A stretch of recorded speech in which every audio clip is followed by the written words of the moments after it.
بسم اللہ الرحمن الرحیم۔ شروع اللہ کے نام سے جو بڑا مہربان اور نہایت رحم فرمانے والا ہے۔ زکوٰۃ اسلام کے بنیادی ارکان میں سے ایک اہم رکن ہے۔ قرآن و سنت میں زکوٰۃ کی فرضیت اور فضیلت و اہمیت پوری وضاحت کے ساتھ بیان کر دی گئی ہے۔ یہ اسلام کا ایک اہم دینی فریضہ ہے۔ شریعت اسلامی نے تمام عبادات اور نیک اعمال کی ادائیگی کے طریقے بھی اپنے ماننے والوں کو عطا فرمائے ہیں۔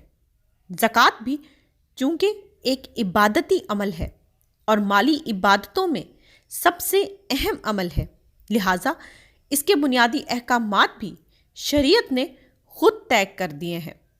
زکوٰۃ ادا کرنے والے کے لیے رب نے کیا انعامات مقرر کیے ہیں، اس میں قرآن و سنت میں کچھ یوں ہے۔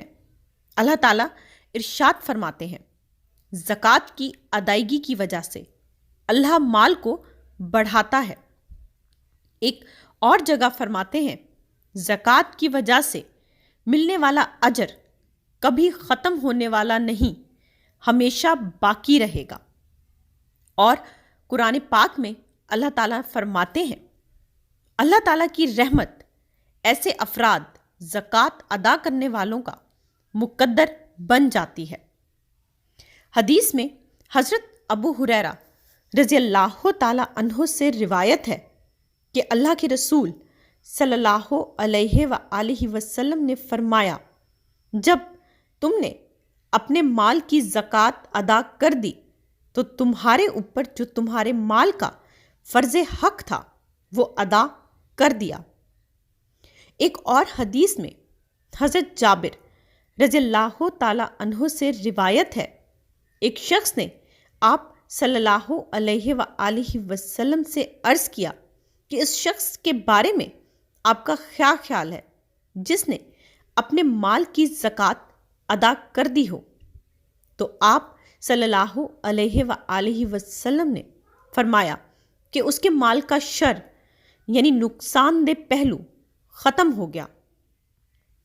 اس کے علاوہ کامیاب ہونے والوں کی جو صفات قرآن پاک میں اللہ تعالیٰ نے گنوائی ہیں، ان میں سے ایک صفت زکوٰۃ کی ادائیگی بھی ہے، اور زکوٰۃ ادا کرنا ایمان کی دلیل اور علامت ہے۔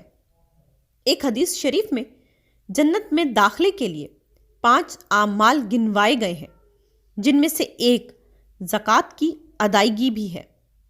انسان کے مال کی پاکیزگی کا ذریعہ زکوٰۃ ہے۔ یہ انسان کے گناہوں کی معافی کا بھی ذریعہ ہے۔ زکوٰۃ کی ادائیگی پر جہاں من جانب اللہ انعامات اور فوائد ہیں، وہاں اس کے فریضے کی ادائیگی میں غفلت برتنے والوں کے لیے قرآن پاک اور احادیث مبارکہ میں وعیدیں بھی ہیں، اور دنیا آخرت میں ایسے شخص کے اوپر آنے والے وبال کا ذکر بکثرت کیا گیا ہے۔ یہاں پہ کچھ ایسی آیات ہم بیان کرتے ہیں، جیسے کہ اللہ تعالیٰ قرآن پاک میں سورہ توبہ میں فرماتے ہیں، جو لوگ زکوٰۃ ادا نہیں کرتے ان کے مال کو جہنم کی آگ میں گرم کر کے اس سے ان کی پیشانیوں، پہلوؤں اور پیٹھوں کو داغا جائے گا۔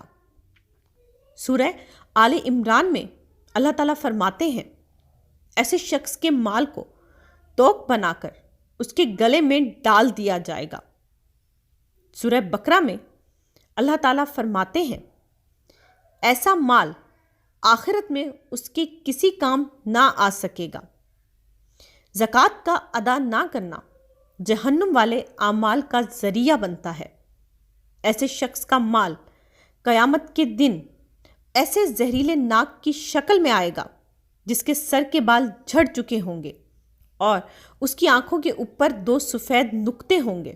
پھر وہ سانپ اس کے گلے کا توق بنا دیا جائے گا، پھر وہ اس کی دونوں باچھیں پکڑے گا اور کاٹے گا اور کہے گا کہ میں تیرا مال ہوں، میں تیرا جمع کیا ہوا خزانہ ہوں۔ صحیح بخاری کی اس حدیث میں زکوٰۃ نہ ادا کرنے والوں کے لیے ایک بہت بڑی وعید ہے۔ اس کے علاوہ سورہ منافقون میں اللہ تعالیٰ فرماتے ہیں کہ مرتے وقت ایسا شخص زکوٰۃ ادا کرنے کی تمنا کرے گا لیکن اس کے لیے سوائے حسرت کے اور کچھ نہ ہوگا۔ صحیح مسلم کی ایک حدیث میں ہے کہ ایسے شخص کے لیے آگ کی چٹانیں بچھائی جائیں گی اور ان سے ایسے شخص کے پہلو، پیشانی اور سینے کو داغا جائے گا۔ جب کوئی قوم زکوٰۃ روک لیتی ہے تو اللہ تعالیٰ اس قوم کو قحط سالی میں مبتلا کر دیتے ہیں۔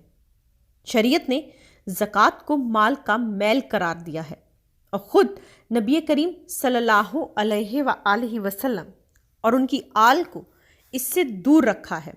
صاف اور واضح الفاظ میں یہ تنبیہ کی گئی ہے کہ غیر مستحق زکوٰۃ لے گا تو زکوٰۃ کا مال اصل مال کو بھی تباہ کر دے گا۔ اگر کسی کے پاس سونا، چاندی، مال تجارت اور نقد رقوم ہو اور ان تمام کی مالیت 52.5 تولہ چاندی یا اس سے زائد کی مالیت تک پہنچ جاتی ہے تو اس شخص کے لیے زکوٰۃ کا لینا ناجائز ہے۔ لہٰذا گھروں میں کام کرنے والی ماسیوں اور ملازمین کو بے دھڑک بغیر تحقیق زکوٰۃ دینے والوں کو اپنی زکوٰۃ کی ادائیگی یا عدم ادائیگی کے بارے میں ضرور غور و فکر کرنا چاہیے۔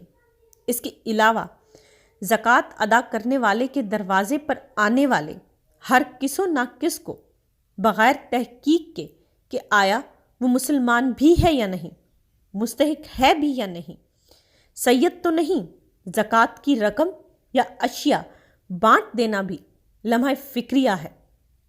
اسی طرح غریب علاقوں میں مندرجہ بالا امور کی تحقیق کیے بغیر زکوٰۃ بانٹنے والوں کو بھی علماء سے رہنمائی حاصل کرنی چاہیے۔ علماء کرام نے زکوٰۃ لینے والوں کی چند صفات بھی بیان کی ہیں جو درج ذیل ہیں۔ نمبر 1، متقی اور پرہیزگار ہو، یعنی دنیا سے بے رغبت اور آخرت کے کاموں میں مشغول ہو۔ نمبر 2، اہل علم ہو، یعنی علم دین میں مشغولیت عبادتوں میں اعلیٰ اور اشرف ترین عبادت ہے۔ نمبر 3، موحد ہو، ایسے شخص کی نگاہ اسباب پر نہیں مسبب الاسباب پر ہوتی ہے۔ نمبر 4، اپنی ضرورتوں کو لوگوں سے چھپاتا ہو، یعنی اپنی قلت معاش اور آمدنی کی کمی کا رونا ہر کسی کے سامنے نہ روتا ہو۔ در حقیقت ایسا شخص ضرورت مند ہے جو ظاہر میں غنی ہے اور حقیقت میں مستحق ہے۔ نمبر 5، ایسا بیمار یا معذور ہو کہ کمائی سے عاجز ہو۔ نمبر 6، غریب رشتہ دار ہو کہ اس میں صلہ رحمی کا بھی ثواب ہے۔ زکوٰۃ کا مطلب پاک ہونا اور بڑھنا ہے۔ شرعاً زکوٰۃ کے معنی صاحب نصاب شخص کا شرائط پوری کر لینے کے بعد اپنے مخصوص مال کا کسی مخصوص شخص کو مالک بنا دینا ہے۔ صاحب نصاب اس شخص کو کہتے ہیں جس کے پاس اپنے اور اپنے زیر کفالت افراد پر ان کی ضروریات پر خرچ کرنے اور اگر اس پر ذاتی طور پر کسی کا قرضہ ہو تو اسے شمار کر لینے کے بعد ضرورت سے زائد اتنی رقم مکمل طور پر اس کی ملکیت یعنی اس کے قبضے میں ہو جسے وہ جس طرح چاہے استعمال کر سکتا ہو، اس میں سال کے شروع میں اور اختتام پر ہو تو اس رقم سے 52.5 تولہ چاندی یا اس سے زائد خریدی جا سکتی ہو۔ یعنی اگر آپ کے پاس کوئی ایسی جائیداد یا مال ہے یا کوئی سونا یا چاندی ہے یا اتنے روپے ہیں کہ اس میں سے آپ اپنی اور اپنے گھر والوں کی ضروریات پوری کرنے کے بعد اور اس میں سے اگر آپ کے کوئی قرضہ ہو وہ قرضے کی رقم نکال دینے کے بعد 1 سال کے عرصے میں اتنا مال ہو کہ آپ اس سے 52.5 تولہ چاندی خرید سکیں تو آپ صاحب نصاب ہیں۔ مثلاً کسی مسلمان کے پاس زندگی میں پہلی مرتبہ اتنی رقم کسی سال کے یکم رمضان میں یہ کسی بھی مہینے کی کسی تاریخ میں جمع ہو جائے جو نہ فوری طور پر کسی کی ضرورت ہو اور نہ ہی اس پر کسی کا قرضہ ہو، پھر 1 سال مکمل ہونے کے بعد پھر اگلے سال کے یکم رمضان کو اسی طرح کی بچت اس کی مقدار یا اس سے زائد ہو تو ایسا شخص شرعاً صاحب نصاب کہلاتا ہے اور زکوٰۃ کی ادائیگی اس پر فرض ہو جاتی ہے۔ اس لیے ہمیں چاہیے کہ اپنے مال کا صحیح سے حساب کر کے زکوٰۃ کی ادائیگی ان لوگوں کو کریں جو زکوٰۃ کے مستحق ہیں۔ اللہ ہمیں اس ماہ رمضان میں زیادہ سے زیادہ نیکیاں کرنے اور سمیٹنے کی توفیق دے، آمین۔